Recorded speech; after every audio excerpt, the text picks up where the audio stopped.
રાજકોટ શહેર અને જિલ્લાના ભારતીય જનતા પાર્ટીના સૌ આગેવાનો સાથે, સૌ ચૂંટાયેલા પ્રતિનિધિઓ સાથે એક બેઠક કરવાનો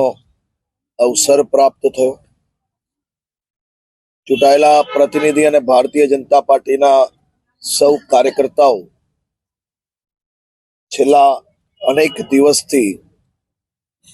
પ્રધાનમંત્રી શ્રી નરેન્દ્રભાઈ મોદી સાહેબના આગમનને લઈને તેમને વધાવવા માટે અનેક